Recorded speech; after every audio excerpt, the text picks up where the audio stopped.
ئەگەرچی ئاسمان دوور لە زەمینە، مەودای گەردوونیش پان و بەرینە، وەک ڕێگی لامل نزیکە ئەوەی لە سەرووی ئاسمان باڵا نشینە. دەستت بڵند کە لە قاپی خوددا، نزا ساڕێژی زام و برینە. اللهم اغفر لنا ذنوبنا ووسع لنا في دارنا وبارك لنا في رزقنا. اللهم ربنا لا تؤاخذنا إن نسينا أو أخطأنا. ربنا ولا تحمل علينا إصرا كما حملته على الذين من قبلنا. ربنا ولا تحملنا ما لا طاقة لنا به. واعف عنا واغفر لنا وارحمنا. أنت مولانا فانصرنا على القوم الكافرين. اللهم يا رحمن يا رحيم ويا أمان الخائفين ويا غاية الطالبين. اللهم إنا نسألك في هذا الشهر الفضيل أن تغفر لنا وتقضي لنا حوائجنا وتشفي مرضانا وترحم موتانا برحمتك يا أرحم الراحمين.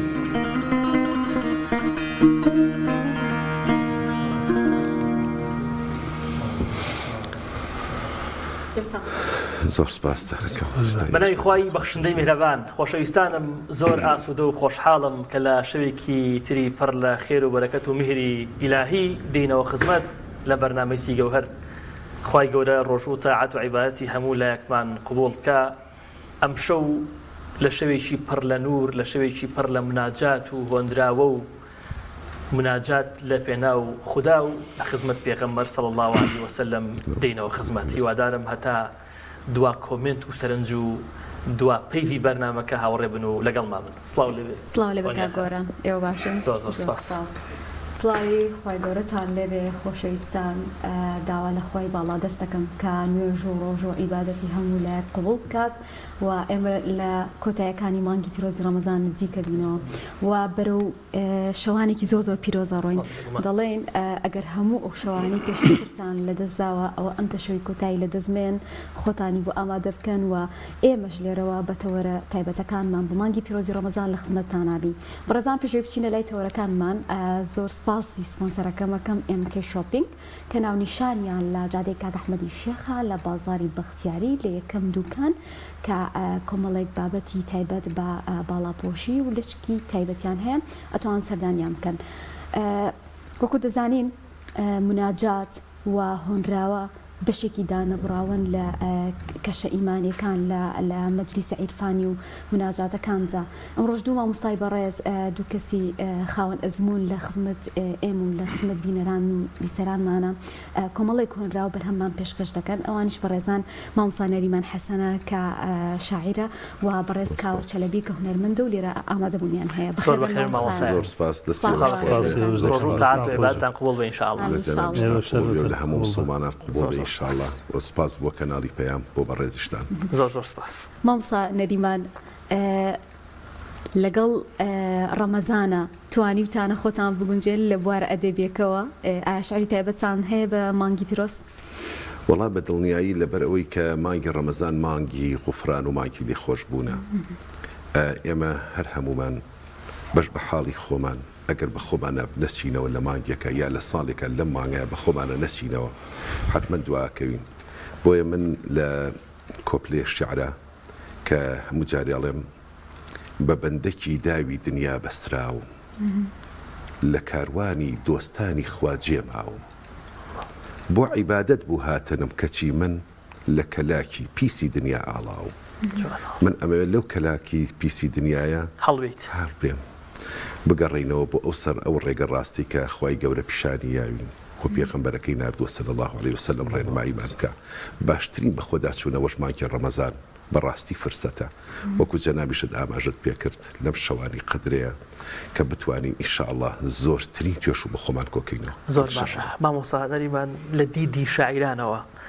خۆتێکی لە شاعرە بەتوانەکان چۆن سەیری ڕەمەزانەکەن چۆن سەیری شەوانی قدرەکەن بێگومان حەنانتان زیاتر بووی بەدڵنیایی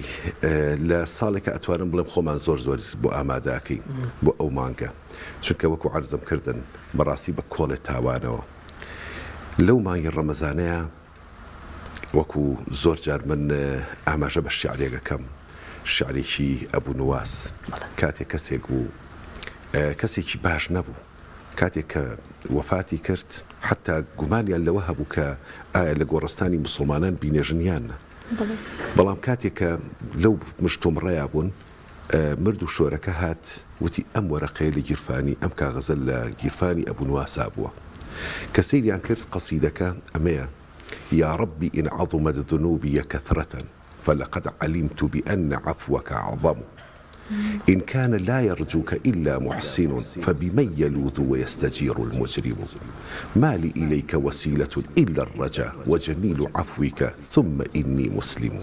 جاء قصيدة من ترجمة كردوا يكيك بالله قصيدانك إن شاء الله بيش كشتانيك بويا براستي مسلمانان ألم كاتيا وشاعران بتايبتي لشواني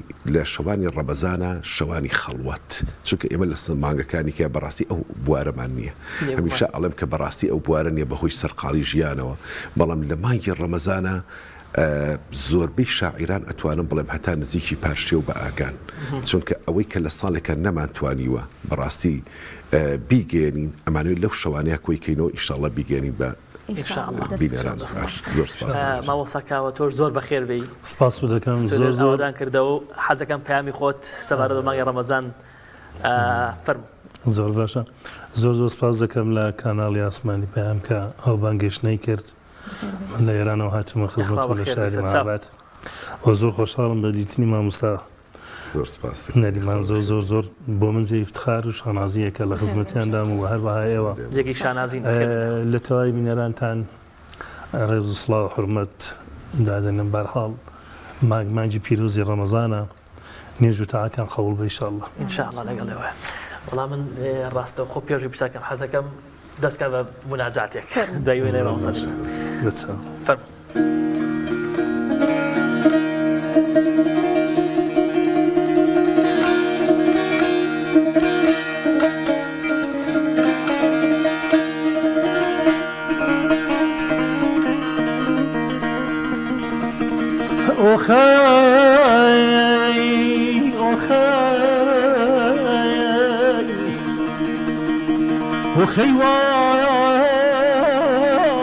وخيوان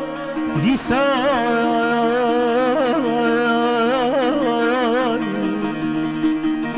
هلداني قلا تشكي رمضان نيواني قلا وخيوان ديسان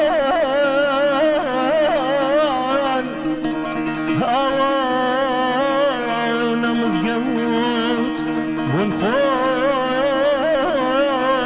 ببني قرآن مزقوت أيدات أمران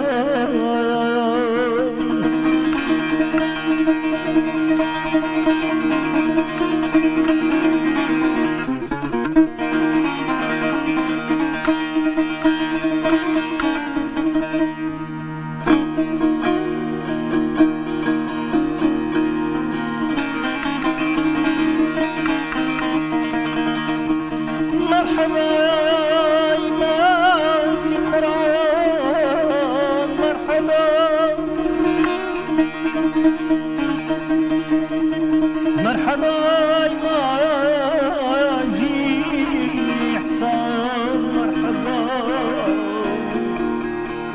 ما جيزك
مرحبا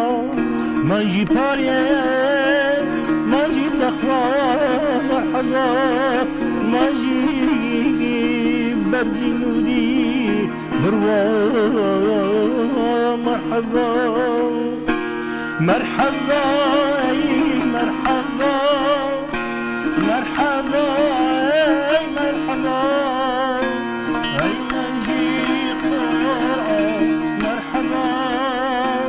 منجي إحسان مرحبا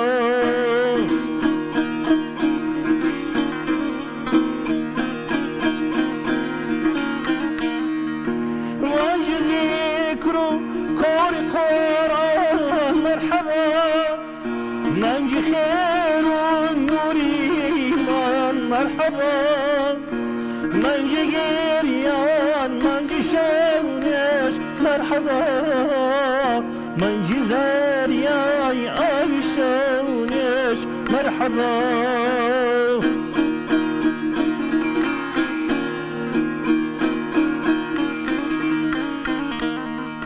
منجي فارس منجي تقوى مرحبا منجي بازي نوري بروا مرحبا منجي هاودردي هجاران مرحبا منجي هواي درد داران مرحبا یاخوا بەخێر بیتەوە ئێمە بردە دنیایەکی تر یاخوا بەخێر من شتێکم بیرکەوتەوە لە ماوەی لەمە و پێش سەردانی شاری مەهاباتم کرد ئاواتم بوو بەڕاستی کە سەردانی ئەو شارە بکەم لەوێ بە خزمەتی چەند برایکی عزیز گەیشتم بڕوا بکەن ئەو هەستەی کە هەم بوو لە شاری مەهابات ئەوە بوو وام ئەزانی لە ناو شاری سلێمانی بۆیە هەمووی هەر کوردستانە بەڵام بەڕاستی مەهابات شوێنێکی زۆر تایبەتە یخوا بەخێر بیکە زۆر تایبەتە زۆر تایبەتە بێشەک منە شتێک دەڵێم ینی نەوەی کە مەسەلەم مامۆستا فەرمووی بە دوای فەرمایشیدا بڵم من ئەحساسی غوربەت لێرە ناکەم باوەڕکە من 25 ساڵ هاتووی سلێمانی دەکەم ماوەی 6 ساڵش کچەکەم لێرە مێردی کردو هەر بە خزمێکی خۆم لێرە کە خەڵک سلێمانیە من هیچ ئەحساسی غوربەت ناکەم ینی عینیەوەی کە لە شاری خۆمم هەم شاعران زۆر زۆر دەگەڵم وەک براوان من مەمنونی هەمووتانم دووبارە شەرویستمە پرسیارە بکەم لە ڕۆژهەڵاتی کوردستان ڕەمەزان چۆنە لەوێ پێشوازێکی ئاگەر زۆر عالیە زۆر ئێمە شتێک و پێ بڵام من چۆن زۆر بخۆم علاقەیەکی زۆر بێسە شەدیدم بە کارهای عرفانی و منازات هەیە بەخصوص باوەڕکەن فارز دەڵە سانیە شماری من کاتەکە دەبژێرم ساعاتەکە دەبژێرم خواکەی دێ چونکی هەم بەرەکەتی زۆرە مانجی ڕەمەزان هەمووی کە دەو مانگەیدا بە قەولی مامۆستا فەرمووی زۆر زۆر دەرگای بەهەشت لە مانکانی پێش و ئاوەتە بە قەولی معروف دەرگای جەهەنەمی بەسراوە مانجی تۆبە مانجی بەئیسلات ئەو کەسانێک کە خودای نەخواستە هەڵەیەشان بۆ دوو مانگەی شەڵە خودایان بەخشە ڕێز و خۆشەویستیمان هەیە بۆ هەموو خەڵکی ڕۆژهەڵات ئەوە لە پێش دەستپێکی بەرنامەکە بووم هیچ لە ئالەتەکان نازانم کاگۆرانوتی و ئالەتی سونەتیە حەزەکەم ئەمە سێتاری پێ دەڵێن دەواخێدا 4 وەتەرە 4 سیمە بەڵام ئاغایك بنەی مشتاقی ئیسفاهانی ئەو سیمە کە دەنجیشی باسی هەیە بەیسی هەیە پێی ئیزافە کردو بەنای خۆشەتی یعنی سیمی مشتاق بەڵام بە 4 سیم دەنگی سێ دەنگکانە یعنی سێوەتەر دەست خۆش زۆر باشە مامۆستا دێم بۆ لای جەنابەت پێش بچینە لای یەکێ لە هۆندراوە جوانەکانە مەوێ پێم بڵێ شاعیرانی کلاسیک و عاریفان چۆن ئەم مانگەیان ڕوانیوە یعنی هەستی خۆیان چۆن بۆ دەربڕیوە جیاواز بوون لەو شاعرانی کە شعری واقعیان نووسیوە بەدڵنیایی لە شاعرانی پێشوو و شاعرانی ئێستاش من ئەو شاعرانی پێشوو کە خوێندوتەوە بە تایبەتی مناجات و بە تایبەتیش بە ڕەمەزان ئەو شاعرانە وەکو چۆن کاتێک کە ئینسان چڵکنە بێ کە خۆی ئەشوا هەز بە ئیسراحەتێکەکە ئەو شاعرانە کە کاتێ مانگی ڕەمەزان هاتووە لە دوای مانگی ڕەمەزان وایان هەس کردووە کە لە هەموو تاوانەکانیان شۆراونەتەوە و پاک بوونەتەوە بۆیە لە شیعرەکانیانە جوانترین بەرهەم بەدیەکەین مەحوی شاعر كاتك وصلى الله على قصيدة بحري نور أنوسية لهمو شعركاني محوية بعام يا شاعراني تر كبديان أكي كأتيت ناو شعركاني أنا هستي كي تايبتيان هي لماي رمضان أو هستي كبويان دروز بوا برهمك أو نجواني هبوا بويا من ألم براستي أو شاعران الرنگ خوزگان خواسته بيد دوان زماني خو هر رمضان بو بي شاعر من هي كألب تايبتي أو كاتاني كويستي بيتم الشعر بنوسم بروجكي بروجو بو ویستومە بە ڕۆژوو بم بۆ ئەوەی ئەو شعرەکە شتێکی زۆر پاک و جوان دەرچێ بۆیە ئەو شعرانی ئەوان کە ئێستش ئەی خوێنینەوە ئێمە وازانی تازە ئەمڕۆ نووسراوە بەڕاستی ینی مامۆستایان دەست خۆشتوانی یەکێک لە خەڵکی جوانەکان بۆ بخوێنیتەوە مامۆستاکاوەش ئەگە هاوکارە بێ زۆر وەڵا سوپاس دەکەم وڵات دیارە ئێمەش هەر درێژە پێدەری هەر ئەوانی پێش خۆمانین ئەمانێت تۆز هەر لەسەر نەهجی ئەوان بین دەچی لەوە باشتر سوپاس دەکەم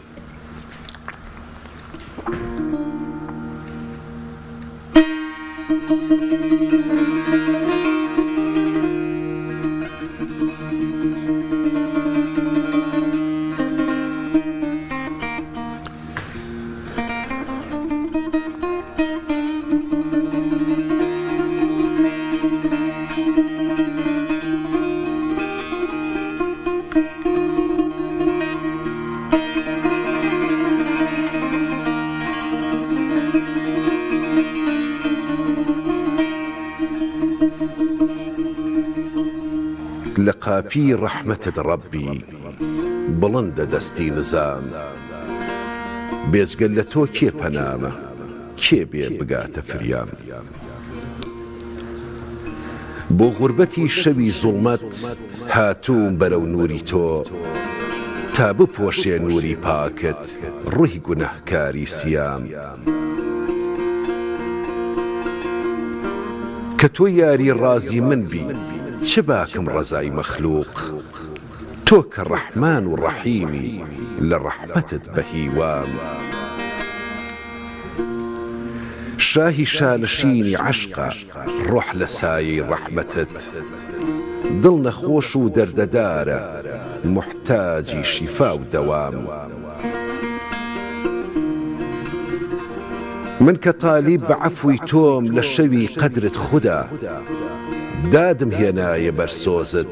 بێکەس و پشت و پەنام ئەی خوددا خۆت لێبوردەی و لێبوردنت خۆش دەوێ بە ئایەتی لا تەقنەتوو لە بەخشینت دڵنیام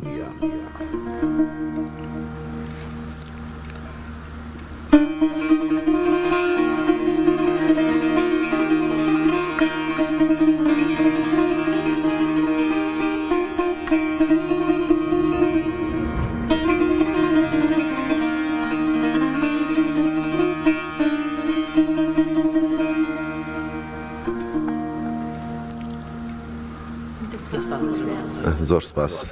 سەلامەت بن یەخوا دەستی خۆش جەنابیشی خۆش بێ مامۆستا نەریمان بەشجی لە ناو شارمۆیەکێک لەو کەسانی کە شعری مناجاتەکانی زۆر تایبەتن بەڕێستان وەکو خۆم زۆر چێژ لێ بینم و زۆر تایبەتن بوارێکی تایبەت دیاری کردووە لە نووسینی شعردایان ئەو تا هەموو جۆرێک ئەنووسیت و بەڵام ڕەنگە مناجاتەکان زیاتر بن وەڵام من ئێستا کە کتێبێکم لە بەردەستە بە ناوی ڕووی دۆمی بێدەنگی ئەوە ئێستا لە یادم چۆکینا بە تەمام بۆ جەنابیشتان بێنم هەر ئیشەڵە دوای بەرنامەکەی گەێنمە خزمەتتان بەڕاستی ئەو لە هەموو بوارەکانە ئێمە ئەڵین من زۆر جارە لە منم شاعیر ئەبێ مڵکی گەلەکەی بێ ئەگەر کەسێک ئەم کتێبەی گر بەدەستیەوە مەرجنی حەزی بە مناجات بێ حەزی ئەبێ بوارەکانی هەموو تیابێ هەر لە واقعی کۆمەڵگەکە لە شاعرانی پێش و ژوا بوون یعنی بەڕاستی لە زۆر بوارە نووسیویانە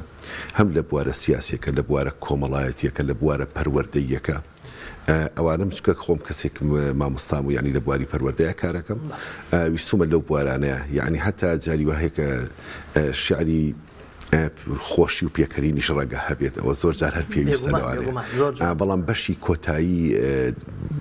بڵین دیوانەکەم زیاتر شعری مناجات و ئاینەکانە هەیماوستا تاوا بۆ دیوانەکە بەڵێ لە بەردەستە ماوەی پێشوا هیچ هونەرمەندێکی سونەمەندێکی ئەوەی کە مناجات دەڵێن قەستەکانی تویان کردو بە گۆرانی یاخود مناجات بەڵێ وە ئەزانم کاک شەهرامی مەنسووری بەڵێ ئەجا کاک عەفان هەڵەبجەی هەر یەکێ لە گۆرانەکانی بەکارهێناوە و ئێستاش هونەرمەندێکی تر بەتەمایە ینی قەسیدێکی تری لایە و هەروەها قەسیدەکانی تریش هەر هەیە هونەرمەند کە گۆرانێک وەکو گۆرانیەک وتوێتیەوە ئیتر لە بوارەکانی تریشە هەم بواری سیاسی و هەم بواری کۆمەڵایەتیش ئەوانە ئینشەڵا کە دوایی ڕەنگە کتێبەکە بێتە بەردەستان کاکاوە ئەزمموی ئێوە لەگەڵ ئامێرە مۆسیقایەکان لە وتنەوەی ئەم سرودانەیە لە کێکەوەیە چ کاتێک هەستان کرد و بەهرێتان تایە؟ ئارز بێ من زووتر کاری ئاواز و بەسلا دەنگبێژی کار دەکەم باوەڕکەنەوە هیچ کەس پێی نەکتم چۆنێ دەدەر بۆ خۆم علاقەیەکی کە زۆر هەمە سازەمە لە خۆ فێر بووی هەرە بەخوا لە کەس ئاکادمی فێر نەبوو نەوەڵام موسیقا و دەنگ لە کەس فێر نەم هەر بۆ خۆم علاقەیەکی زۆرم بە کارەکانی مامۆستا ماملێ مامۆستا زیرەک مامۆستا شەزەریان مامۆستا خاڵەقی ئەوانم زۆر پێخۆش و بخۆم ئەڵەتە بە حاڵەتێکی قەدیم کاسێتە بوو نەوار شریت بە شری توانە جۆم داوە تێتوانی مەبیان نووسمە و بەرحاڵ ئاواشناسێ بکەم و دەستگاشناسێ بکەم دوایش سازی سێتار دەتاریفدا دەڵێن سازی سێتار سازێکە بۆ نەفەرێک زیادە بەڵام بۆ دوو نەفەر کەمە سازێکی عارفانە یەکێک لە شاعرانی گەورەی ئێران نازانم مامۆستا ناوبانگی بستۆم مامۆستا شاریار فارس ئامێری سێتاری پێ بۆ خەڵوت سازێکە مزاحمی دەوروبەر نییە بۆ خەڵۆت زۆر باشە بۆ دەشتوانی ئێعتمادی پێ بکەی لەگەڵی خەڵوەتێ بکەیت دەری دڵ بکەی لە کەسیش باسی ناکە ئێعتمادی زۆر پێ دەکەم کاکاوە بەرهەمێکی ترمان پێشکەشکەی وڵای من چاوێکم لەو شێرە کرد ئەم خواشتێکی داومێ ئەلبەتە گەر لەخوا تاریفکردن نەبێ شتێکە قەتم نەدیبی دەتوانم باواز بخێنم مامۆستای ئیزازەدا زۆر باشتر و زۆر خۆشتر قابەگە ئیزازە لە سەوێرێکردن بۆ تاقیکردنەوەش بێ قوربانت دەم بۆ من زێ شانازێ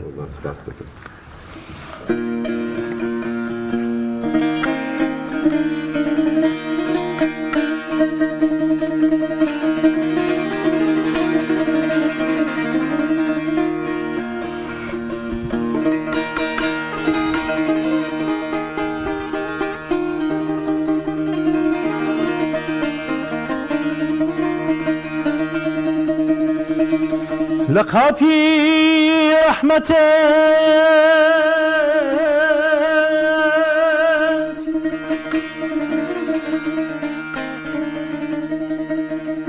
لقابي رحمة ربي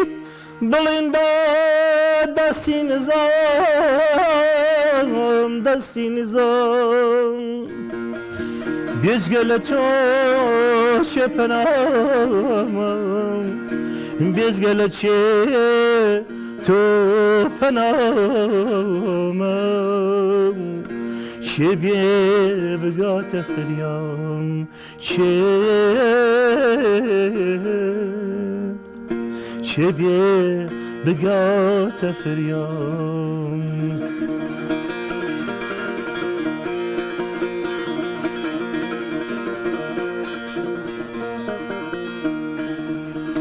وغربتي شوي ظلمت بغربتي شوي ظلمت هاتون برو نوري تو يا إلهي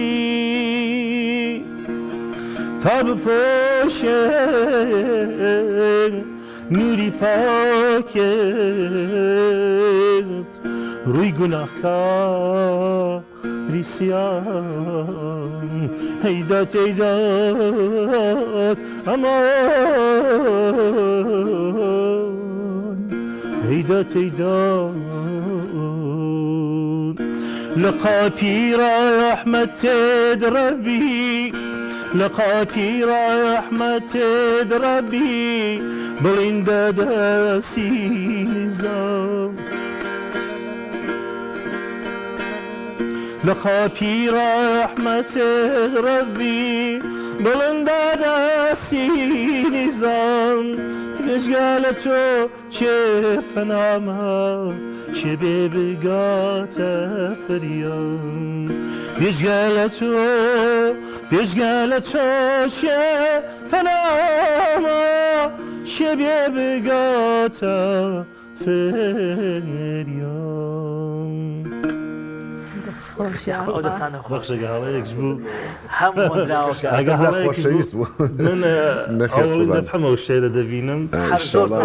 هەم هۆنراوەکە هەم ئاوازەکە هەم سەرگەشتم تێکداوی بەخشە دەستەکانت بەڵام پڕە لە هەست بەڕاستی دەستەکانت خۆش نە زۆر جوان ئەدای کرد بەڕاستی بوو داهاتوش هەرکاری لەسەرکەی شعرە بکات من زێ ڕێزە زێ خارە بەڵێ من لە مەهاباد لەگەڵ دەنگ و ڕەنگی تەلەڤیزیۆن کار دەکەم زیاتر لە چل بەرهەم هەیە بەرهەم تازەن هەموو منازات و عرفانین و تێکەڵ موسیقای گەورەیە ئیشەڵا بۆ بەرنامەهای داهاتوو بتوان بە سۆڵەتی پلەیبەک پێشکەشی بکەین ئەوەش ئیشەڵا قەول مستاد ئینشاءالله خارم داتی منەوەی وەڵا خۆشحاڵە بم دەستەکانت خۆش بێ دەستی خۆش مامۆستا نەریمان چ جۆرە شعرێک جۆرە هۆندراوەیەک کاریگەری لەسەر ناخی مرۆڤەکان بەجێ هێڵێت وەڵا ئەو هۆنراوەی کە بەڕاستگۆیانە ئەنووسرێ وە لە دڵەوە بەڕاستی هەڵاقوڵێ نەک زۆر لە خۆکردنی تیابێ زۆر لە خۆکردن زۆر لە خۆکردن ئەوەیەکەوە خۆش شعر ئیلهامێکە بێگومان ئەگەر لەو ئیلهامە دەرچوو ئەبێ بێتە زۆر لە خۆکردن بۆیە کاتێکە شعرێک ئەخوێنیتەوە یەکسەر هەستی پێەکەی کە ئەمە زۆر لە خۆکردنە یان ئەمە ئیلهامێکی پاک باش ئەگەر بۆ نێسم بە مامۆستانەریمان بڵێم شعرێک داوای شعرێکت لێ بکەم لەسەر دوعا بم بنووسە کەواتە لێرە بەڕێستان ناتوان بۆ ئیلهامەوە بکەن ئەگەر خۆتان نێتانەوێن ئەگەر خۆمان نەمانەوێ ناکرێ تۆ ڕاستە مەسەلەن ئەبێت دەرفەتت بۆ بڕەخسێت تۆ شتەکە بیری لێ ئەەکەیتەوە یعنی بەڕاستی ئێستا تۆ بە من یەکسەر بڵێ ئەو شعرم بۆ بنووسە لەو بوارەیە من بەو دقەیە بۆم نانووسرێ ئیلهامەکە نایە ئەبێ ماوەیەک تۆ بیری لێ بکەیتەوە بیری لێ ئەەکەیتەوە لەم شتە یعنی لە مێشتا جەنجاڵیەک دروست ئەبێ ئەنجا لە پڕ ئەم شتە دروستە بێ جاری وا هەیە لە نیوە شەوە من هەڵسام یەکسەر قەڵەمێکم گرتۆ بەدەستمەوە بەڕاکردن ڕام کردو وەرەقەکەم هێناوە بەڕاستی یان لەناو ئەم سیارەیە بووم کە شتەکەم ئیلهامەکە هاتووە بۆم شتێک بۆ دەربای ئەگەر نەینووسم دوای بیر مەچێتەوە مامۆستا کاوەڕەنگ ئەوە بۆ ئاواز و بۆ میوزیکی شەروا بێ ئیلهامە مامۆستا ڕاست دەفەرمێ ئەمە دقیقەن لە موسیقاش داوایە تۆ بتێ مێلۆدیشی نوێ دانەی ئاهەنگشی نوێ لە دایک بێت داینی دقیقەنەوە فەرمایشی مامۆستا دروست مامۆستا نەریمان زیاتر کاریگەری بچ جۆرە شاعرێک وەڵاهی بە لە شعرە کلاسیکەکانە بە مەحوی و نالی ئەوە طبعاً مەدرسەن بەڕاستی ئەوانە و لە دوای ئەوانیش بە مامۆستا هێمن مامۆستا هێمن وکریانی یعنی بەڕاستی زۆر زۆر پێی سەرسامم بە شعرەکانیشی زۆر لەگەڵیا ینی کەم شەو هەیە من شعرێکی نەخوێن زۆر ئەنجا لە شاعیرە تازەکانیشە یعنی زۆریان هەیە مامۆستا عەبدوڵڵا پەشێ و ئەوەکو لایەنە شعرە سیاسیەکە زۆر پێی سەرسامم و لە شاعیرە لاوەکانیشە مامۆستانە بەس پێنجوێنی پێی سەرسام حەزەکەی جەمال لە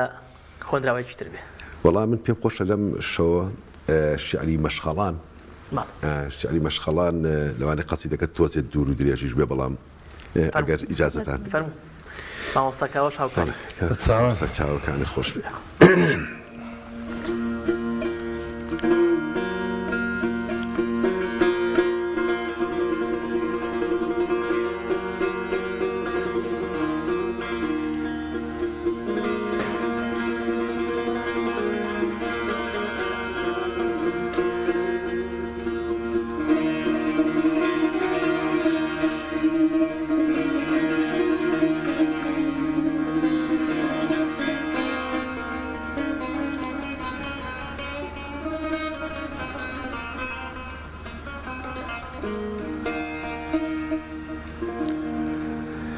لە شەوێکی ئەنگوستە چاو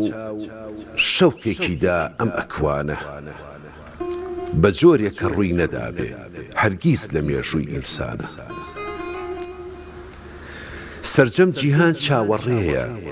بۆ ڕزگاری لەم ژیانە ئەو جیهانەی غەرقی دەریای جەهل و نەفامی و گومانە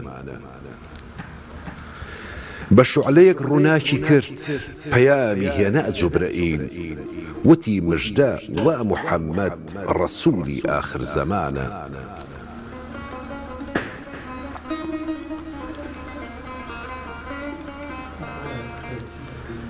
تۆ خۆشەویستی زاتێکی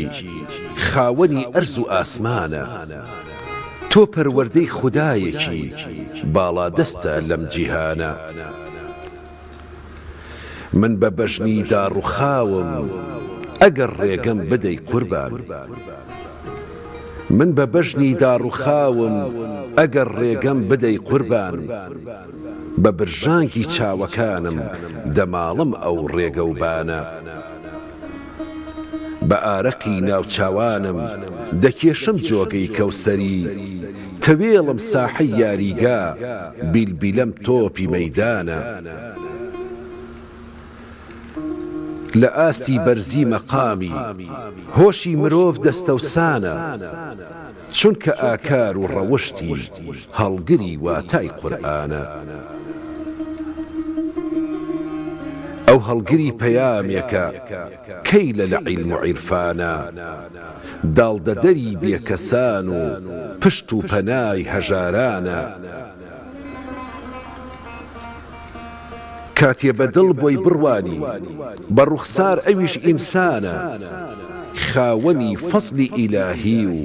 موعجیزەی گەشتی ئاسمانە.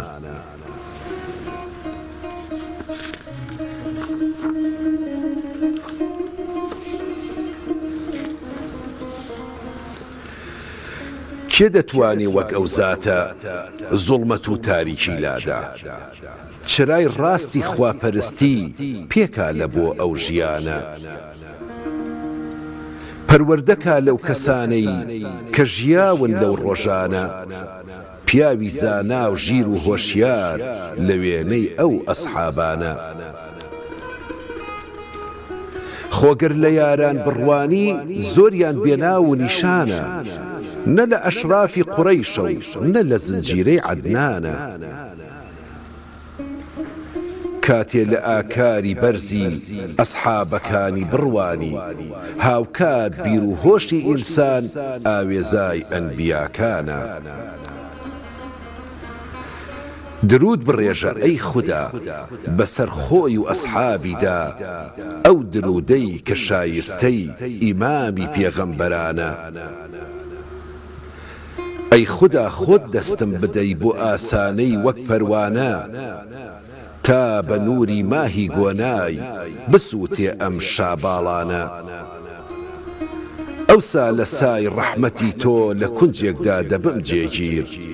دەست لە دامێنی بەرنادەم تا ڕۆح دەچێتە ڕۆحخانە. نازانم چۆن حەقدەم بەخۆم، زوبانم چلۆن بێتە گۆ،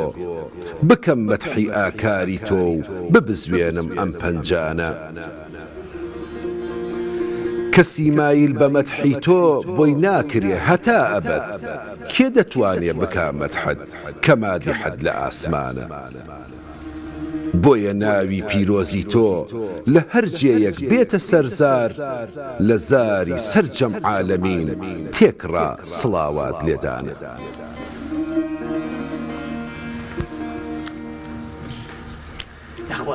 سپاس دەکەم بە شێوەش ساخ بێ سپاس دەکەم دەستەکان چاوی تۆ خۆش بێ ئەخوا زۆر سپاس. سەلامەتی سپاس دەکەم. ئێمە درێژە بە گفتوگۆکانمانەیەن لەگەڵ هەردوو مامۆستای بەڕێزە،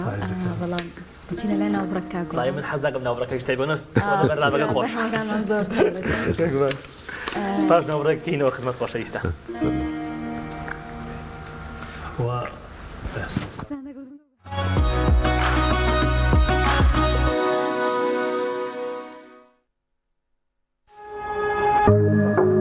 تۆپ ئارت تاکە بریکاری تۆڕی میدیایی کۆمەڵ بۆ بەرهەمهێنان و بڵاوکردنەوەی ڕێکلام.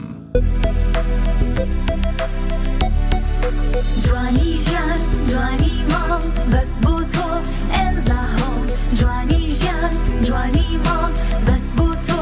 ئێنزا هۆم، جوانی ژیان جوانی ماڵ بەس بۆ تۆ ئێنزا هۆم. ئێنزا هۆم لە مانگی ڕەمەزاندا لە ١٧ داشکاندنمان کردووە بۆ سەردەم بەرهەمەکانمان. بەلە بکە و سوود لەم داشکاندنا ببینە.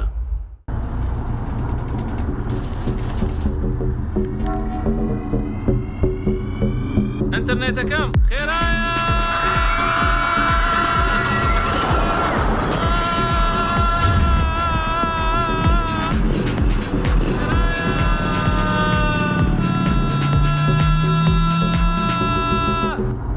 چێژ وەربگرە لە خێراترین ئینتەرنێتی 4G پلاس لە عێراق تا جەو دەفرێنێ.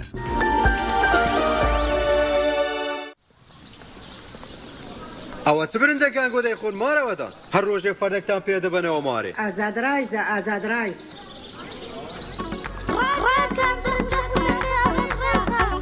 بەوە ئازاد ڕایس لە ماڵێ دەبیا ڕایس گوێت ناگرن بە پلایس پاروت بۆ دەکەن بەدایس هەمووبوونەکەی نەسا برنجی ئازاد ڕایسە لە کوردستان یەکەمینە بە چاوی خۆت وەربیبینە لە هەر شوێنێکیش بیبینی دڵی هەر خۆت یەکەمینی.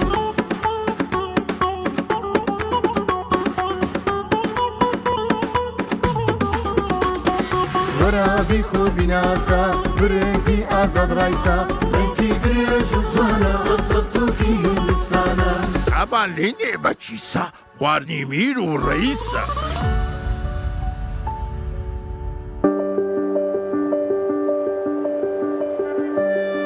لە ناو سروشتی دڵڕفێنی کوردستاندا لە کەشێکی سەردەمیانەی دڵنشیندا باڵەخانە و ڤێلاکانی مایۆرکا سیتی بنیاد دەنرێت. پرۆژەیەکی ناوازە سەرسامکەر شاکارێکی ئەندازیاری لە هەر جەیەکەوە سەیریەکەیت پارچەیەکە لە جوانی.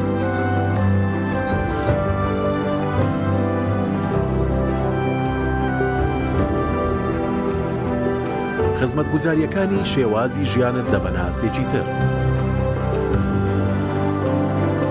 ئێرە زیاترە لەوەی بە خەیاڵت دادێت، زیاترە لەوەی بیرت لێ کردوتەوە، زیاتر لەوەی شارێکی نمونەیی پێت دەبەخشێت.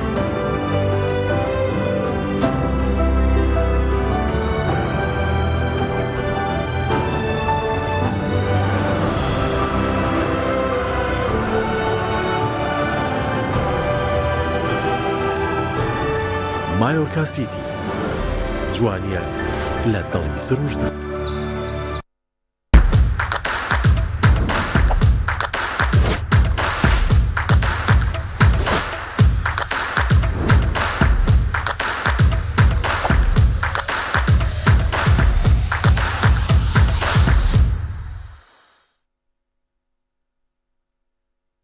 ڕۆژێک لە ڕۆژان مەرجانە خانم لە بازاڕەکەدا بە دوای برنجە دڵخوازەکەی داگەڕا. برنجی کۆبانی لە ناکاو چەتەکان چاویان چوە سەرگەردانە بە نرخەکەی. بە دوای کەوتن عەلی بابا فریای کەوت و لە دەستی چەتەکان ڕزگاری کرد. سمسم بکرێرەوە. هاتنە ناو ئەشکەوتەکەوە، بەڵام چەتەکان بەردەوام لە دوویەگەڕان. سمسم بکرێرەوە. بەکردنەوەی برنجەکە دەرگا کەش کرایە.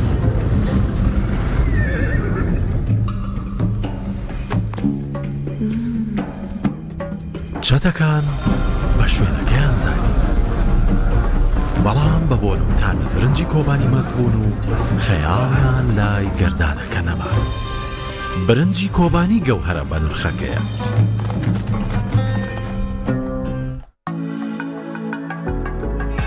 چای دیاری لە دیداری ئازیزانت، چای دیاری بکە بە شەو چراو دیاری، بە کوپێک چای دیاری مەهێڵە خەفەت پێت بکات یاری. چای دیاری.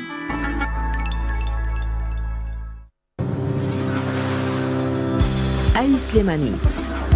ئاوی کانزایی بەرهەمێکی تازەی کارگەی ئاوی سلێمانیە. لە پێکهاتەکانی ئاوی کانزایی سلێمانی هەبوونی هەموو کانزا بە سوودەکانە بە پێوەری ستانداردی ئەوروپی و ئیماراتی بۆ بڕوانامەی باشترین ئاوی کانزایی پێبەخشراوە لە تاقیگەکانی سوید و نەرویج و ئیمارات. ئاوی سلێمانی بەهۆی کوالیتیە بەرزەکەیەوە ئێستا لە بەریتانیا بەردەستە، هەروەها لە وڵاتی ئیماراتیش لە شاری دوبەی بەردەستە. ئاوی سلێمانی خاوەنی 7 بڕوانامەی جیهانیە. لە عێراق و کوردستانیش تەنها ئاوی سلێمانی بەرهەمی ئاوی کانزایی هەیە. ئەمەش گرینگە بۆ پاراستنی ئێسک و جونگەکان بە تایبەت منداڵان و خانمانی دووگیان و بە ساڵاتوان. ئاوی کانزایی سلێمانی دڵنیایی زیاتر، تەندروستی باشتر. ڕەمەزان مانگێکی جیاوازە لە هەریان زەمانگەکەی تر، ئامادەکاری بۆ بەربان خۆشترە لە ژەمەکانی تر. لە ڕەمەزاندا ئەبێ زیاتر گرنگی بین بە سفرەوخوانەکانمان نەک بەس بۆ خۆمان ئەبێ دراوسەکانیشمان بیر بێت و کاسە دراوسێنەیان لەگەڵا بکەین. دایە کاسە دراوسێنە یعنی چی؟ یعنی ئەو خواردانەی کە هەمانە بەشی دراوسەکانیشمانی لێبین. باشە دەی منێ بە مۆمارە پڕەقەدریا. باشە. گیان بەخێر بێ ئەوە چی عەزەتی کێشاوە پڕەقەدرێ دایکم خواردنی بە ناردوێتی بە دوعاشمان بۆ بکە دەسەکانی خۆش بێ گوڵە گیان خوانەی بە خوارت قوتان باس چەند جوانە سفرەکانمان لەگەڵ یەکتر بەش بکەین ئەم ڕەمەزانە ئەو کولتورانە زیندوو بکەینەوە کە لە یەکترمان نزیک دەکەنەوە شیری ئاڵتونسا ڕەمەزانتان لێ پیرۆزەکات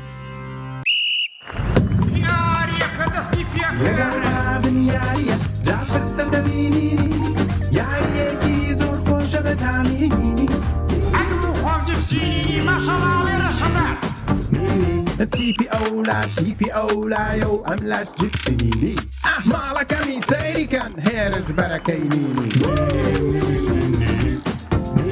شو كان كربا خوراكي تيبي أولى أزاني هبي وقت من تعمي كي انجح أزاني جول جول جول جول أفرا وقت مي سيلي أزاني همي عليك فوز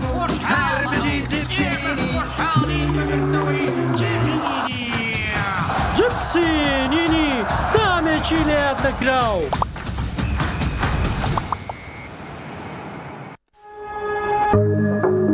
تۆپ ئارت تاکە بریکاری تۆڕی میدیایی کۆمەڵ بۆ بەرهەمهێنان و بڵاوکردنەوەی ڕێکلام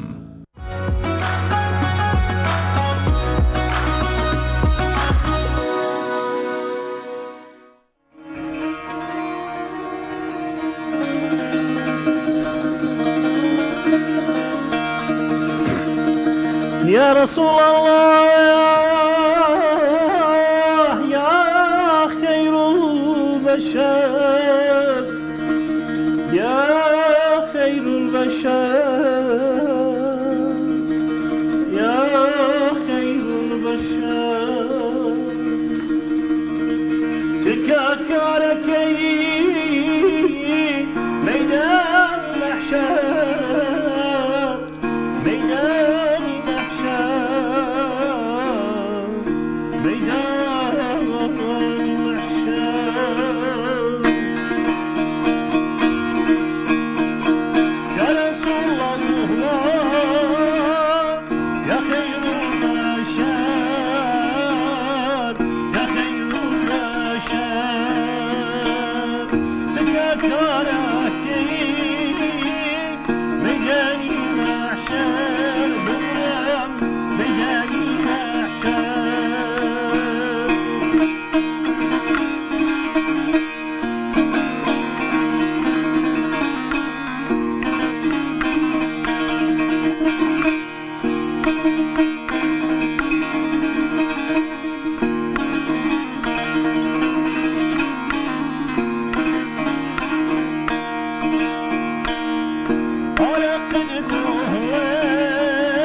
ئێمە سپاسی مامۆستا نەریمانەکەین کە زۆر سپاس خۆی بۆ هێناوین کە بەرهەمێکی تازەیەکی مامۆستا ڕووی دووەمی بێدەنگی ئەو ناوە پێشەوەی لە خۆنیا قسە بکەم ڕووی دووەمی بێدەنگی بۆچی؟ ڕووی دووەمی بێدەنگی بۆیە ئەو ناوەشم لە ناوە هاوڕێم شاعیر ئاری عەبدولەتیف زۆر جار پێوتمەیوت لە زۆربەی ڕووداوەکانە تۆ بێدەنگی بەڵام دوای بێدەنگیەکە کاتێک ئەزانین بەرهەمێکت هەیە بەڕاستی ئێمە زۆر جار کە ئەڵێ مرۆڤ بە چەند ساڵێکی کەم فێری زمانگرتن نەبێ بەڵام بە هەموو تەمەنی ئەیوێ فێری ئەو بێ کە بێدەنگ بێ چونکە لە بێدەنگیە زۆر جار لە بێدەنگیا شت لەدایکە بێ ئێمە وەکو شاعیر کاتێککە لە شتێک بێدەنگ بووین وا نەزانین کە ئەو بێدەنگیە تەواو ڕوویەکی تری هەیە کە بەرهەمەکانمان لەو بێدەنگیە دروست بێت پێم وایە ئێستا هەمومان قساکەین کەس گوێ ناگرێت و کەس بێدەنگ نابێت وایە مرۆڤایەتی وای لێ هاتووە هەمووی حەزی لە قسەکردنا بەتەکید وایە خۆی من هەمیشە لەگەڵ خوێندکارەکانیشمە باز دەواکەم ئێمە هەر لە مناڵی فێری گوێگرتن نەبووین بەڕاستی فێری گوێگرتن نەبووین هەمیشە کە جەنابەت ئێستا کە قسە لەگەڵ من ئەەکەی لەو کاتێک کە جەناب قسەکەی من بیر لەواکەمەوە کە چۆن وەڵامی قسەکانت بمەوە یعنی بەڕاستی ئەو جوان گوێ ناگرین بۆیە من ئەمەوێت لە هەموو شتەکانە لە کاتێکە کە بێدەنگ بم بەڵام لە دوای بێدەنگیەکەم ئەنجە ئەو بەرهەمانە دروستە بێت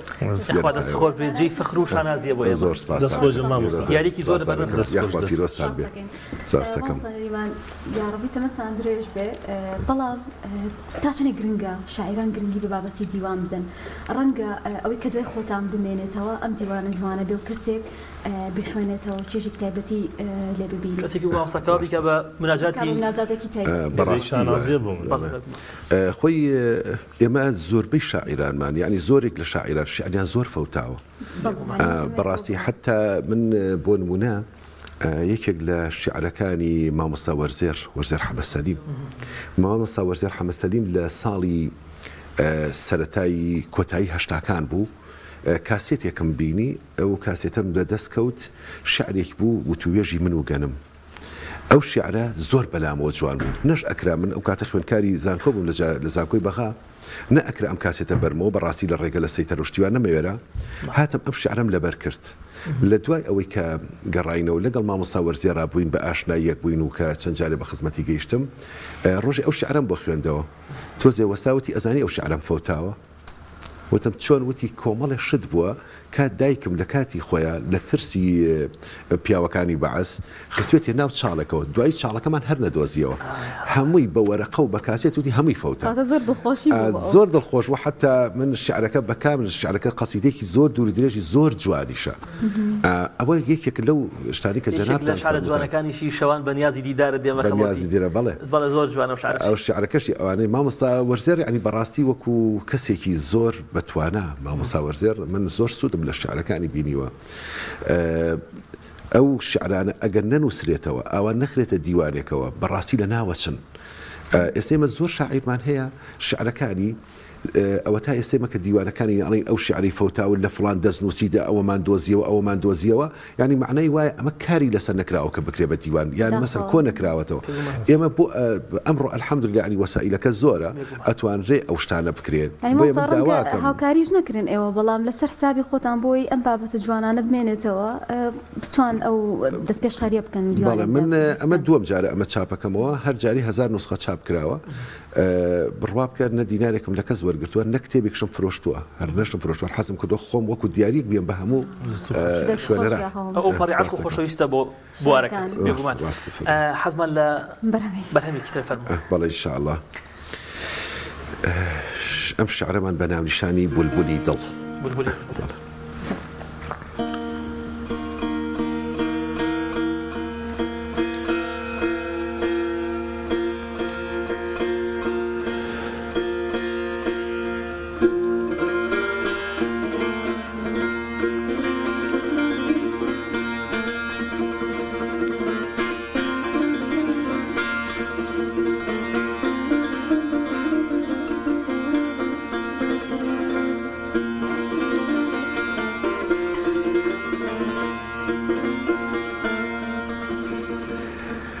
خۆرم بەرەو ئاوابوونە و چاوەڕی دەستبارەکەم بەتافی لاوی ڕێەکەم حەز بە لەنجەولارەکەم مەڵەی بێپەروای زەمانە ڕەگی لاویمی بڕی هەر بە هیوای لیقای دڵبەر دەردی خۆم تیمارەکەم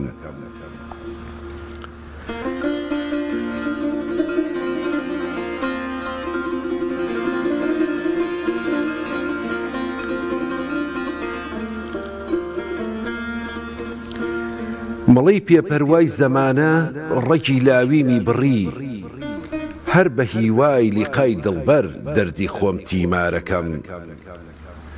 شەو ڕۆژم بە یادی لەیل حاڵی دەروێشانە دڵ بۆ دیداری چاوی لەیلێ وەک نەی شین و زارەکەم هەر دەڕۆم و ڕێم سەرابە کەی دێتەوە دڵبەرم بە وێنەی مەجنوونی سەحرا لە قەوم و خوێژ بارەکەم بولبولی دڵ بێنەوایە گڕوو دەگرێ وەک مناڵ بۆ چەمەن وێڵە چاوانم مەیلی لالەزارەکەم دڵم مایل بە دیدەی ئەو نەخشی وێنەی دەکێشێ دڵم مایل بە دیدەی ئەو نەخشی وێنەی دەکێشێ بۆ سوتانی شەو چرای ڕووی ئارەزووی دیدارەکەم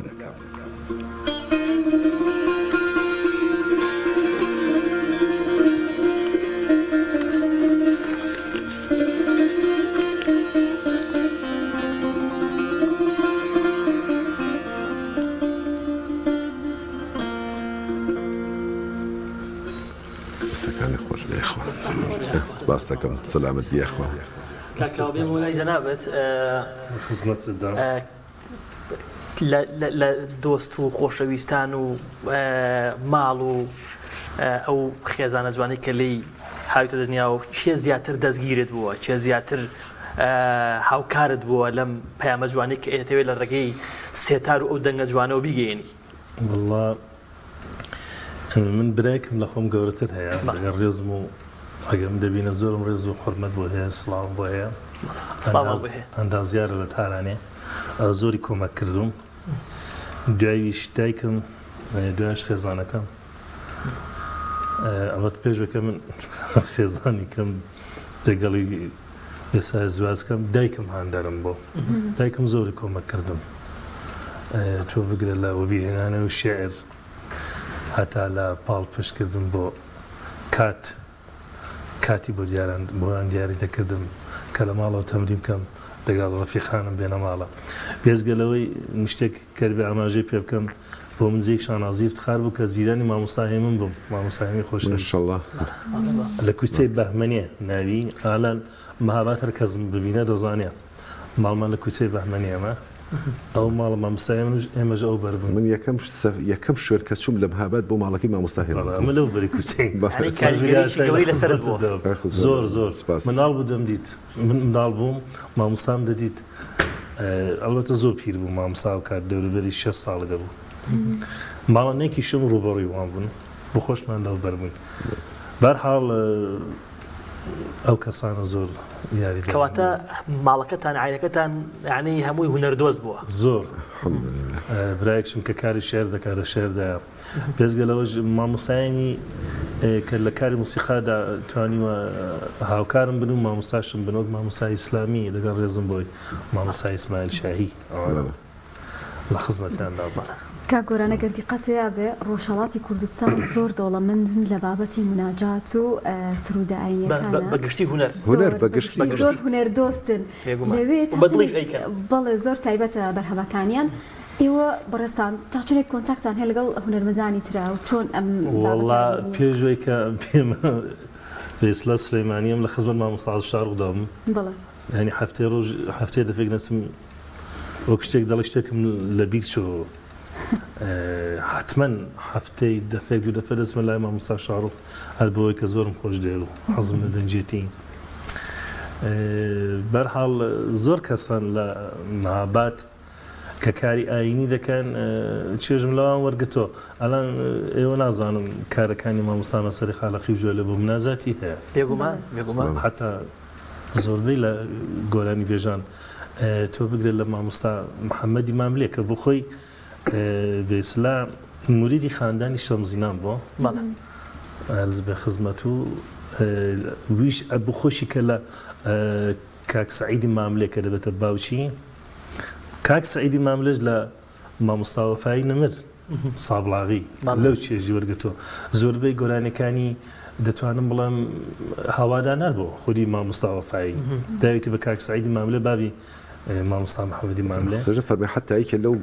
گۆرانی زۆر بە چێژانەی مامۆستا محەممەدی ماملێ فلوڕخسار یعنی بەڕاستیەوە خودیش بۆ خۆشی هەواکەی بۆ داناوە یا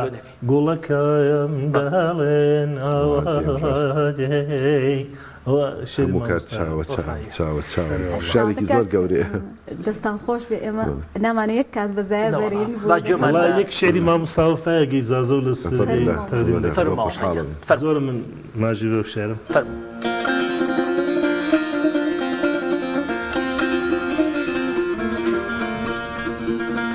أي دلورا أي دلورا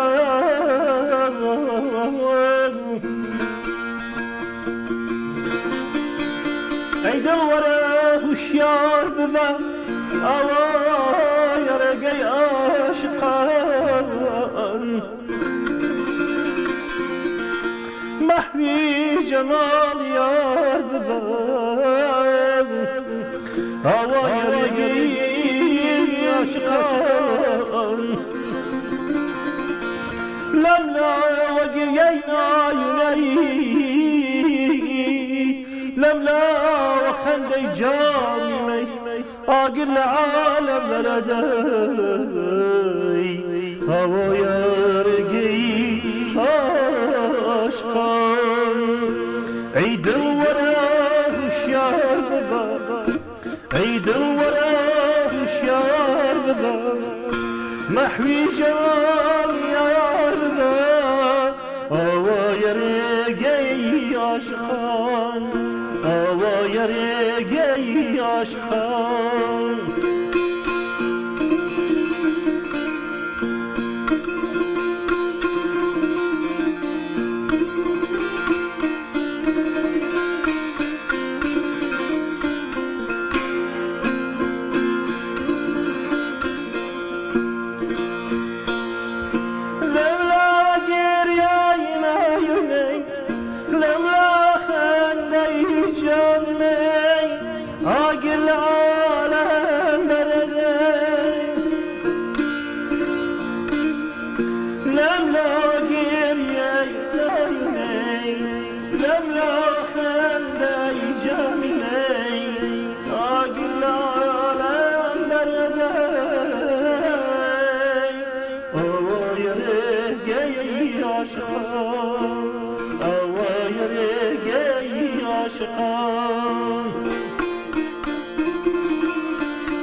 تادر لسوت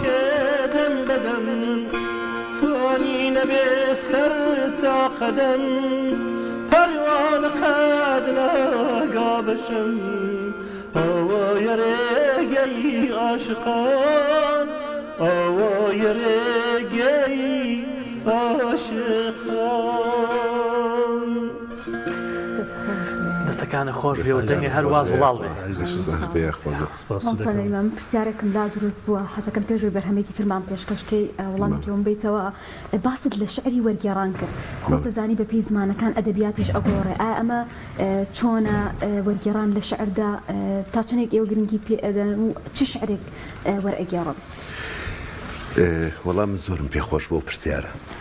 چونکە بەڕاستی من کار لەسەر شعری وەرگێڕان زۆرەکەم وەرگێڕان خۆی هونەرێکە ئێستا ئێمە دوو جۆر وەرگێڕانمان هەیە وەرگێڕانێکی دەقاودەق وەرگێڕانێکیش من زۆر جار ئەڵێم کاتێک کە شعرێ وەرئەگێڕی تۆ ئەبێ ڕۆحی شعرەکە وەرگری یعنی ئێستا ئەگەر ئێمە شعرە بێنین نعیب زماننا والعیب فینا وما لزماننا عیب سیوانا أما الشعر الإمام الشافعي. ونهج الزمان بغير ذنب ولو نطق الزمان لهجانا، وليس الذئب يأكل لحم ذئب ويأكل بعضنا بعضا عيانا. أجر أما الترجمة حرفي بكين بالرنجة زور تشيج والله من أبا بشي ورم كراه كالم خومان سرچاوي عيبو بتفرين ڕێبازی چەوت و خراپە ئەگرین خۆمان هۆکارین بۆ عیبەکەچی دەستی چەورمان بە ڕۆژگارە سڕین لە عیبی خۆمان ڕووەردەگێڕین بەڵام بۆ زەمان جنێ و دەنێرین خۆ ئەگەر زەمان زاری ببوایە ئەویش بە جنێ و باش دای ئەشۆری هەندێکمان دڵی بە وێنەی بەردە گۆشتی یەک بخۆین لامان پەسەندە گورگ کە گورگن گۆشتی یەک ناخۆن خۆمان حەکەم بین کێیە دڕندە جا لەبەر ئەمە جاری وایە ئەو وەرگێڕانە ئەگەر وای لێ نەکە یعنی ئەبێ وات ئەو وەرگێڕانە بکەیت هەر کەسێ بیخوێنێتەوە جاریکیان حتا مامۆستا وەرزێر حەمە سەلیم من شعرێکم تەرجەمە کرده بوو وتی وەڵڵا برا ئەگەر ئەو شاعیرە خۆی ئێستا زیینو بێتەوە ناتوانیاوە بە کوردی دای ڕێژێتەوە وتم بەخوا زۆر پێوەی ماندووە بم لە شعرێک کە بۆ نمونە لا تحسبوا رقصي بينكم طربا فالطير يرقص مذبوحا من الألم عيسى أجرمة ترجمة حرفي بكين رنج أو شيء جناه والله من هالوكو هينك بويا أوالم شو كشاعران يقدو شاعر أو ينزور بلاوز جوان بو من اليوم كأنبين سماء كم ملين للريزي شاداني سماي بالن دي سر براو سوي بو آزاري جاني تو اگر معنا كدابة دستو بالطواوي مرجنية دقا ودق بلان او فكري كشاعر ايوه بيجيني هم اشيوه راسي ورجران هنر يعني من هم جاري علم رقب بوشبتواني بلان آية معناكي اجيني آية او روحيتي ايتي براسي وقرصة بو بلا من كارم لسر شعري شاعري شي أمريكي كردوه يعني فكركي مورقرتوه أو إن شاء الله لا أجر درفتها بو أوش تعرف بيشكر شكام توين سبب كتاب بيشكي ما وصيا بلا ده أميان كشعركم لأول خوين دواهر بعد ما دام هاتي نسر والجيران أو الشعري أبو نواس بناوي قال يا ربي إن عظمت ذنوبي كثرة براسي أواني كبيه وابن للرحم إخوة أمشي على أبو أواني فبدا وصيا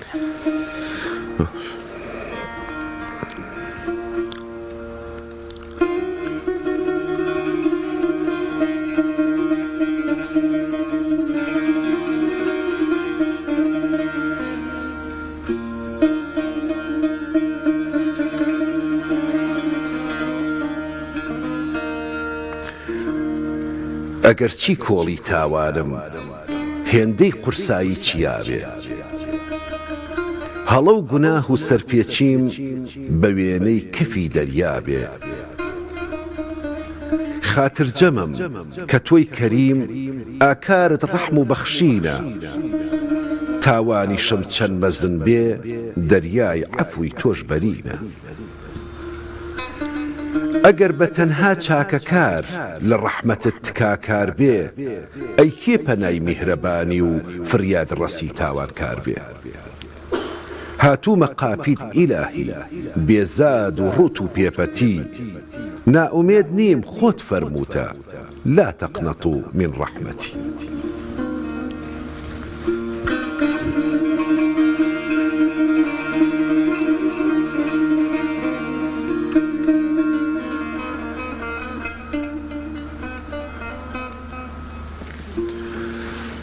خۆش بێخۆ زۆر سپاس دەکەم سلامت بێخۆ کاکاوە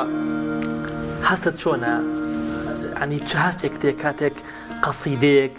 بۆ پێغەمبەر صلی الله علیه و سلم ئەچڕی ئەو هەستە چییە لای تۆ ئەو هەستە چۆن دروستە بێ ئەو هەستە جیاوازی چییە لە هەستەکانی تر بۆ خودایەکە ڕەمەزانە و بۆ خودایەکە هەموو ئیمامان پێیە ئەمن بێزگە لە فیلمەسیسکە ناتوان بڵێ ینی فقط فیلمەسکەڕەش ینی دەڵێن ئەو کات کە زبان دەمێنێتەوە لە قسەکردن موسیقی دەست پێ دەکا هەمیش دەتوان فقط بە موسیقی تعبیری لێ بکەیت تعبیرێکەوە هیچی کاتێک سەرچۆرە لێ بەرهەمەکە کاکە بەرهەمێکی جوان الله الله يا الله أخ لا إله إلا الله الله يا الله أخ لا إله إلا الله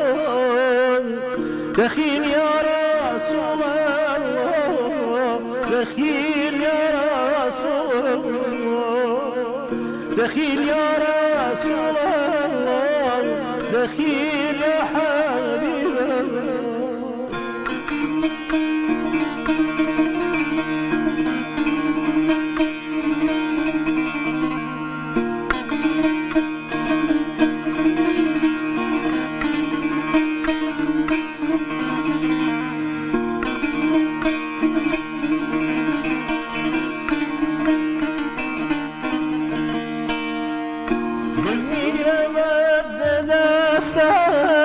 صاحب دلان خزارا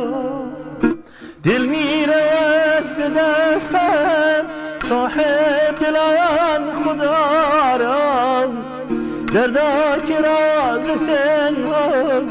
خواهد شد آشکارا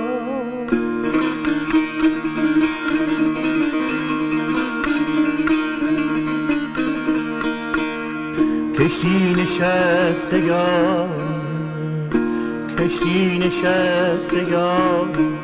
ای باد شد که برخیز شاید که باز رو بینیم دیدار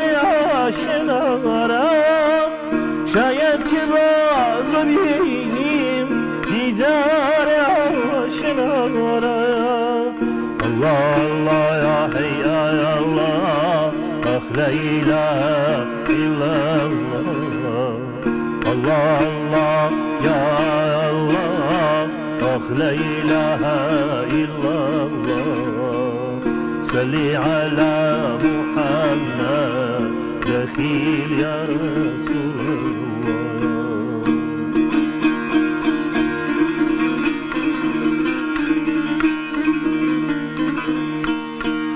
الله ده روز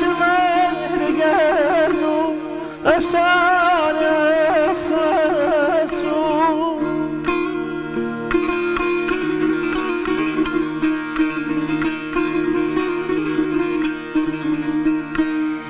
دهروز مهدگردو أفسار أساسو میکی بجاه یاران فرصت شوایم میکی بجاه یاران فرصت شما یاران الله یا یا الله لا إله إلا الله الله یا الله لا إله إلا الله صلي على محمد دخيل يا رسول محمد دخيل يا رسول الله ئەو دەنگەتە زوڵاڵ و خۆش بێ دوو دەکاتمان بەرە کۆتاییە پرسیار لە مامۆسای بەڕێز بکەم و پاشان بە قەسیدەیەک و بە منازای کۆتایی دەبێت مامۆستا تا چەند گرنگی بۆ ڕووداوانە ئەدەی کە لە مێژووی ئیسلامان ڕوویانداوە لە شعرەکان تا چەند گرنگی ینی بۆ ئێمە بە شعر بە هۆندراوە بە قەسیدە بیری خەڵکی بخینەوە وەڵا بەتەئکید چونکە ئێستا بۆ نمونە یەکی لە ڕووداوە هەرە گەورەکان کە ڕووداوی هیجرەیە یەکێک لەو شاعیرانی کە زۆر ئاماژەی پێکردووە کەعبی کوڕی زوهەیر طبعا یەکێکە لە قەسیدە گرنگەکان کە بانت سوعاد و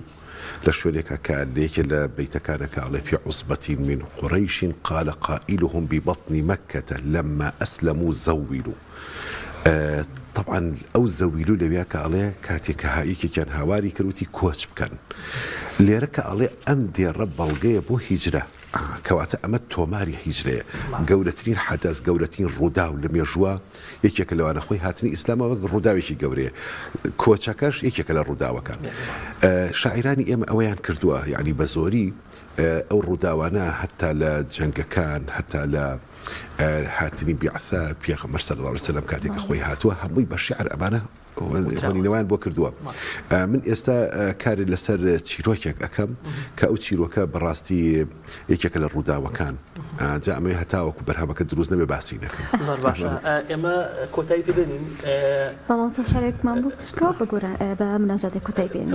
ئێمە زۆر باشە ماوەسا توانی ئێستا دوای مناجاتەکەی جەنابەت زۆر باشە. من ئەو قەسیدەیە کە عەرزم کردم قەسیدەکە بەناوی شاری خۆی شاعیرێکی ئەمریکی ستیڤن سیچوارس لە یەک دوو مناسبەش خوێنومەتەوە شیعرەکەی وێن یو بلیف کاتێک باوەڕدارە بیت.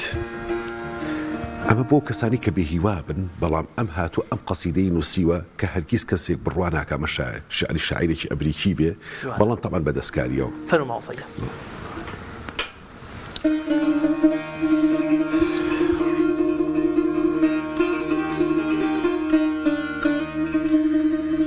شەوانێ بوو بە پەنهانی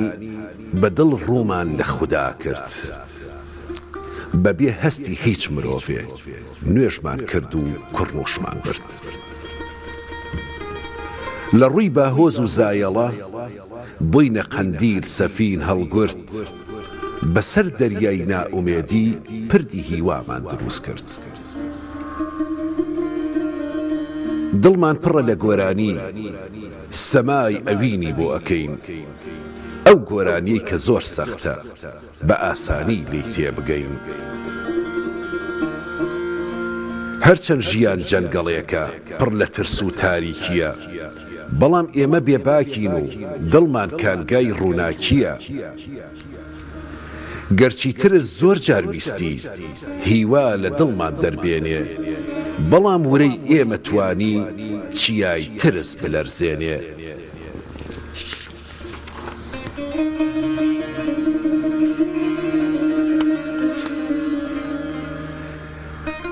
کاتێ باوەڕ شەوچرا بێ بۆ تاریکی دڵ و دەروون ڕەنگە خەونیژین بێتە دی و موعجیزەیەک بێنێتە بوون.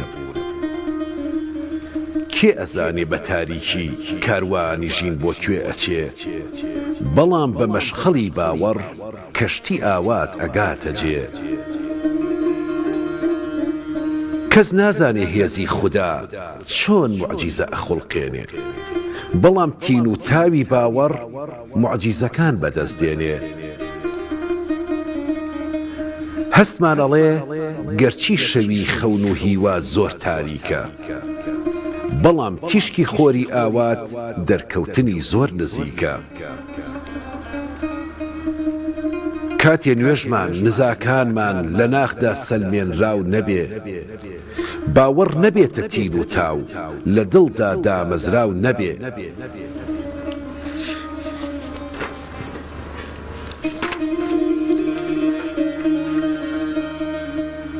ئەو کات مڵەی نائومێدی ڕەگی داری ئاواتە بڕێ مەلی هیوای حەز و خۆزگە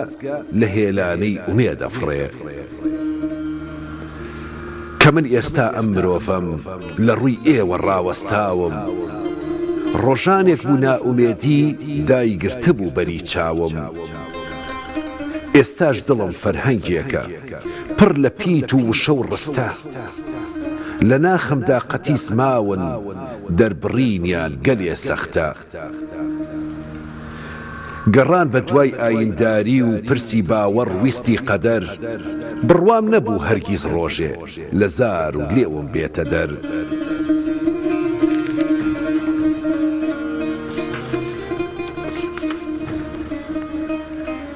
بەدی هاتنی گشت خەونێ ناکرێ لە ژێر ویستی تۆ بێ بەڵام بە تاوی دڵ ئەکرێ مەلی ترس دەستەمۆ بێ. ئەگەر کاتێ بەنابەڵەت